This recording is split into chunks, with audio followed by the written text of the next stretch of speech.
glutamine depletion. So I call that the sacrifice of cysteine for the salvation of glutamine.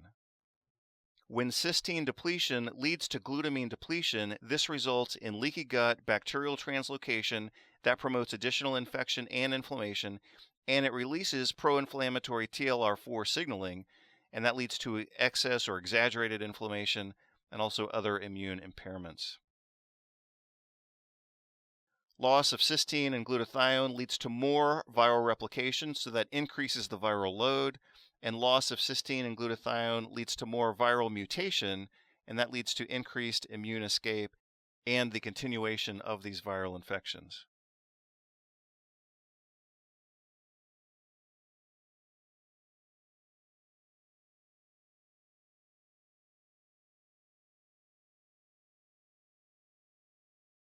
So for the review of the clinical studies, I had originally designed the header to look like this, so that each header, and therefore each page, would provide a summary of the most important antiviral mechanisms of NAC or acetylcysteine.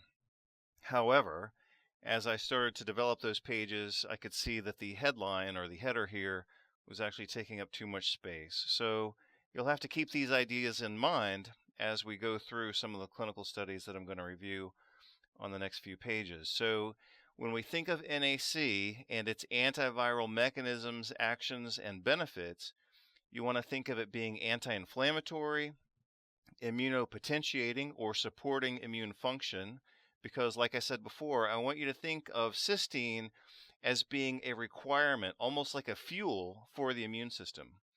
It's also directly antiviral by inhibiting the NF-kappa B pathway, which I already showed you. It provides other benefits, not simply antioxidant, but also antipyretic or lowering fever, and also anti-catabolic or anti-cahexic, which means it helps to block the muscle wasting effect of severe illness, whether that's viral infections or cancer. And among its many benefits, which are clinical and biochemical, one of its main benefits is that it helps to spare glutamine, and that helps to protect muscle mass and also the gut, and also to preserve, by another route, immune function. So think about those benefits as we go through this information, and that may help me to be more efficient as we look at the details of these clinical studies focusing on the benefits of NAC. So let's dive right into that. So the first article that we're going to look at is this one, sodium selenite and NAC in antiretroviral naive HIV patients. So I'm not showing you articles that are all good. In fact, this article was rather lackluster, but I am going to show you how we can look at that information and appreciate its clinical utility, even when the studies may have provided neutral or very rarely negative results. So again, let's take a look at this one from 1998, European Journal of Clinical Investigation. Basically, what I want to focus in on is the fact that this study was rather lackluster in its results, and we have a good reason for that. And it's what I alluded to earlier, and that is, if we use the right treatment in the right patient in the right circumstance, but we use the wrong dose, we're not going to see major clinical benefit. And that's what happened here. So they used sodium selenite and NAC in these HIV positive patients. They used NAC 600 milligrams 3 times per day and sodium selenite, which is a somewhat questionable form of selenium, at 500 micrograms. And that's a pretty potent dose. 500 micrograms is a dose that I would use. I wouldn't necessarily use sodium selenite these days. I would use a different form of selenium. Obviously, selenium methionine is one of the more popular forms these days. Back in this time, around 1998, sodium selenite actually was popular for a variety of reasons. It has, I believe, fallen out of favor since that time. But let's look at the dose of NAC one more time, 600 milligrams 3 times a day. So that's 1,800 milligrams per day. I'm going to show you as we go through today's information that that dose is completely inadequate, especially for HIV patients. So like I said, they used the right treatment in the right patients with the right condition, but they used a dose that's completely inadequate. That's about 20% of what they should have used, or maybe 25%. So like I said before, some experts would argue that sodium selenite is certainly not the optimal form here, And clearly, the dose of NAC in this study was inadequate. And one of the ways we know it was inadequate is because they didn't even achieve basic biochemical improvements. So that clearly proves that the dose was not sufficient. So again, I'm going to show you several studies. Not all of them are positive. I didn't filter these. I just picked ones that I thought were representative of the data. And what is truly representative of the data is that several of these studies are lackluster. And the reason they're lackluster is because they used inadequate doses of the treatment intervention. And again, like I've said in some other videos, that's something that you almost never see in the drug studies. You never see a drug study where they used 25% of the effective dose. You never see a drug study where they use 10% of the effective dose. But I see that all the time in the nutrition studies.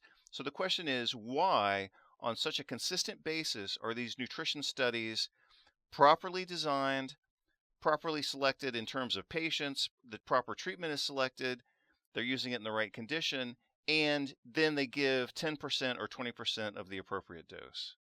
So, for those of us who believe in this big medical conspiracy against nutrition, that's exactly why we believe in this big conspiracy against nutrition, is because these studies are completely underdosed, and then the headlines read, well, nutritional therapy didn't work. Well, of course it doesn't work if you only use 10 or 20% of the effective dose as a solo intervention.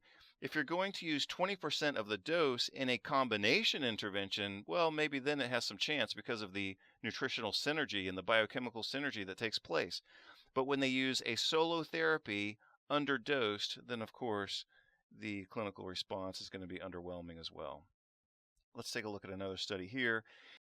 The effect of N-acetylcysteine supplementation on viral load, CD4, CD8, total lymphocyte count, and hematocrit in patients with HIV undergoing antiviral treatment. So here they had 10 patients who received 600 milligrams of NAC. So let's just stop there. If you've got 10 patients, which is very small, that's a very small number. If you've got 10 patients who receive NAC at 600 milligrams per day, what do you think the conclusion is going to be? Quite obviously, even if you don't read anything else, you already know that this study was set up to fail.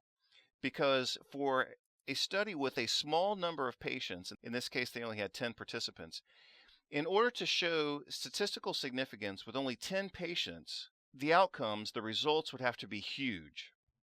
So that's unlikely. And they used only 600 milligrams. Well, I just showed you in the previous study that 1800 milligrams is completely inadequate. So what do you think I'm going to say about 600 milligrams, which is 1/3 of an inadequate dose? It's ridiculous. So basically, this study was a waste of time. They don't have enough patients to show statistical significance, and they used 1/3 of an absurdly low dose. Now the dose is basically homeopathic, and that doesn't work with nutritional therapy. So no surprise there. This is a small study that used inadequately dosed NAC. 600 milligrams per day in HIV/AIDS must be considered completely inadequate, and that's been reflected in the results of other studies as well. What we can say about this study and the study that I showed you previously is that even though the dosage was inadequate for therapeutic benefit, major therapeutic benefit, at least they state that it's safe, inexpensive, and has some positive, in this case, biochemical results. Specifically, what they showed in this study is the stabilization of the hematocrit, which can be a reflection of viral activity and oxidative stress and cytokines, and an increase in the CD4 count, which is actually of clinical significance. So this study wasn't an entire wash, so to speak, or an entire waste of time, but I find no reason whatsoever, no excuse, to be more blunt about it, no excuse for using such an inadequate dose. Let's look at another study here. We're going to see the same thing here. N-acetylcysteine therapy in acute viral hepatitis. Let's look at the dose that they used in this study. 200 milligrams, I believe it was 200 milligrams 3 times per day, yes. So 200 milligrams of NAC 3 times per day, that's only 600 milligrams. That's inadequate for an acute infectious disease process. So I'm not going to spend a lot of time. They state the drug is not harmful to patients with acute viral hepatitis. So don't have anything else to say about that article. It's just a waste of time, in my opinion. Let me go back and look at it. 200 milligrams 3 times a day for 600 milligrams per day for an acute infectious disease process is inadequate. Let's look at this study.